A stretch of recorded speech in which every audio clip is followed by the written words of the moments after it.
Middle ഈസ്റ്റിലുടനീളമുള്ള American സൈനിക സംവിധാനങ്ങളെ ആക്രമിക്കാൻ റഷ്യ ഇറാനുമായി രഹസ്യാന്വേഷണ വിവരങ്ങൾ പങ്കുവയ്ക്കുന്നതായി അന്താരാഷ്ട്ര മാധ്യമങ്ങൾ റിപ്പോർട്ട് ചെയ്യുന്നു. കഴിഞ്ഞ ശനിയാഴ്ച യുദ്ധം ആരംഭിച്ചതു മുതൽ യുഎസ് യുദ്ധക്കപ്പലുകളുടെയും വിമാനങ്ങളുടെയും കൃത്യമായ സ്ഥാനത്തെക്കുറിച്ചുള്ള വിവരങ്ങൾ ക്രെംലിൻ ഇറാനു കൈമാറിയതായി 3 ഇന്റലിജൻസ് ഉദ്യോഗസ്ഥരെ ഉദ്ധരിച്ച് വാഷിംഗ്ടൺ പോസ്റ്റ് വെളിപ്പെടുത്തി. ഇറാൻ ഭരണകൂടം ഉടൻ കീഴടങ്ങണമെന്നും അല്ലാത്തപക്ഷം ഉറപ്പായ മരണം നേരിടേണ്ടി വരുമെന്നും അമേരിക്കൻ പ്രസിഡന്റ് ഡൊണാൾഡ് ട്രംപ് അന്ത്യശാസനം നൽകി. അതേസമയം അമേരിക്കയുടെ സൈനിക നടപടികൾ തുടങ്ങിയിട്ടേയുള്ളൂ എന്ന് പ്രതിരോധ സെക്രട്ടറി പീറ്റ് ഹെഗ്സത്തും വ്യക്തമാക്കിയിട്ടുണ്ട്. ഇതിനിടയ്ക്കാണ് റഷ്യൻ സഹായം ലഭിച്ചു എന്ന വാർത്തയും പുറത്തുവന്നിരിക്കുന്നത്. യുദ്ധം കടുക്കുന്ന സാഹചര്യത്തിൽ ദുബായിലെ താമസക്കാർക്ക് സുരക്ഷിത സ്ഥാനങ്ങളിലേക്ക് മാറാൻ നിർദ്ദേശിക്കുന്ന ജാഗ്രതാ സന്ദേശങ്ങൾ ഫോണുകളിൽ ലഭ്യമായി തുടങ്ങി. ബിഗ് വൺ എന്ന് ട്രംപ് വിശേഷിപ്പിക്കുന്ന ബൃഹത്തായ ആക്രമണത്തിന് മുന്നോടിയായി യുഎസ് വ്യോമസേനയുടെ കരുത്തുറ്റ ബോംബർ വിമാനങ്ങൾ ഏതാനും മണിക്കൂറുകൾക്കുള്ളിൽ ബ്രിട്ടീഷ് താവളങ്ങളിൽ എത്തുമെന്നാണ് പ്രതീക്ഷിക്കുന്നതെന്ന് ഡെയിലി മെയിൽ റിപ്പോർട്ട് ചെയ്യുന്നുണ്ട്. ഇറാൻ നാവികസേനയെ പൂർണ്ണമായും ഇല്ലാതാക്കാനുള്ള നീക്കത്തിന്റെ ഭാഗമായി അമേരിക്കൻ സൈന്യം കഴിഞ്ഞ രാത്രി ഇറാന്റെ കൂറ്റൻ ഡ്രോൺ വാഹിനി കപ്പൽ അഗ്നിക്കിരയാക്കിയിരുന്നു. അതേസമയം ടെഹ്റാനിലും ബെയ്റൂട്ടിലും ശക്തമായ വ്യോമാക്രമണങ്ങൾ നടത്തിക്കൊണ്ട് ഇസ്രായേൽ യുദ്ധത്തിന്റെ അടുത്ത ഘട്ടം പ്രഖ്യാപിച്ചിരിക്കുകയാണ്. ടെഹ്റാനിലെ കോമ്പൗണ്ടിന് താഴെയുള്ള ആയത്തുള്ള ഖമേനിയുടെ സൈനിക ബങ്കർ തകർത്ത നിമിഷത്തിന്റെ ദൃശ്യങ്ങൾ ഇസ്രായേൽ ഡിഫൻസ് ഫോഴ്സ് പുറത്തുവിട്ടിട്ടുണ്ട്. ഇറാൻ വിഷയത്തിൽ വീണ്ടും നിലപാട് കടുപ്പിച്ച് യുഎസ് പ്രസിഡന്റ് ഡൊണാൾഡ് ട്രംപ് രംഗത്തെത്തുമ്പോൾ പശ്ചിമേഷ്യ യുദ്ധകലുഷിതമാവുകയാണ്.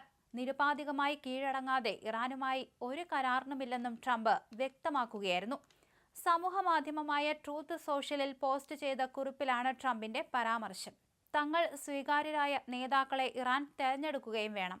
യുഎസും ഞങ്ങളുടെ സഖ്യകക്ഷികളും ഇറാനെ തകർച്ചയിൽ നിന്ന് മോചിപ്പിക്കാനാണ് ശ്രമിക്കുന്നത്. ഇറാനെ സാമ്പത്തികമായി വലുതാക്കാനും കരുത്താക്കാനുമാണ് ശ്രമിക്കുന്നത്. ഇറാന് മികച്ചൊരു ഭാവിയുണ്ടെന്നും ഡൊണാൾഡ് ട്രംപ് വ്യക്തമാക്കി.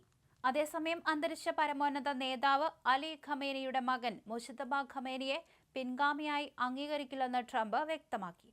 മുജ്തബയെ ലൈറ്റ് എന്ന് വിശേഷിപ്പിച്ച അദ്ദേഹം പകരം തനിക്ക് സ്വീകാര്യനായ ഒരാളെ നേതൃത്വത്തിലേക്ക് കൊണ്ടുവരുമെന്ന് സൂചിപ്പിച്ചു. കഴിഞ്ഞ ആഴ്ച ഖമേനി കൊല്ലപ്പെട്ടതിന് പിന്നാലെ മേഖലയിലുണ്ടായ സംഘർഷം രൂക്ഷമായി തുടരുകയാണ്. ഇസ്രായേൽ ആക്രമണം ശക്തമാകുമ്പോൾ തിരിച്ചടിക്കുമെന്ന ഉറച്ച നിലപാടിലാണ് ഇറാൻ അനുകൂല സേനകൾ. ഇറാനെ നശിപ്പിക്കാനല്ല, ലോകത്തെ മികച്ച രാജ്യമാക്കി മാറ്റാനാണ് ഞാൻ ആഗ്രഹിക്കുന്നത്. പക്ഷേ അതിനവർ ആദ്യം തോൽവി സമ്മതിക്കണം എന്നതാണ് ട്രംപിന്റെ നിലപാട്. നേരത്തെ ഇറാൻ യുദ്ധത്തിനു ശേഷം ലാറ്റിൻ അമേരിക്കൻ രാജ്യമായ ക്യൂബയെ ലക്ഷ്യമിടുമെന്ന സൂചന നൽകി യുഎസ് പ്രസിഡന്റ് ഡൊണാൾഡ് ട്രംപ് രംഗത്തെത്തിയിരുന്നു. ആദ്യം ഇതൊന്ന് തീർക്കട്ടെ, അത് പൂർത്തിയാക്കിയാൽ അടുത്തത് ക്യൂബയാണ്.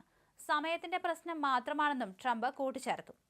നേരത്തെ ഇറാന്റെ അധികാരം എത്രയും വേഗം കൈമാറണം എന്ന ആവശ്യവുമായി മുൻ ഇറാൻ ഷായുടെ മകൻ റസ പഹ്ലവി രംഗത്ത് വന്നിരുന്നു.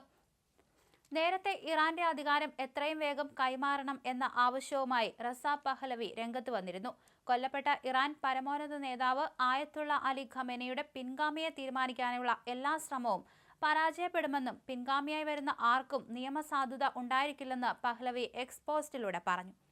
ഖമേനിയുടെ മകൻ മുജ്തബയായാലും ഹസൻ ഖമേനി ആയാലും അവർക്ക് ജനപിന്തുണയുണ്ടാകില്ലെന്നും ഭരണകൂടത്തിന്റെ ക്രൂരതകളിൽ പങ്കാളികളായ ഇവർക്ക് അധികാരത്തിൽ തുടരാൻ അവകാശമില്ലെന്നും പഹ്ലവി വ്യക്തമാക്കി.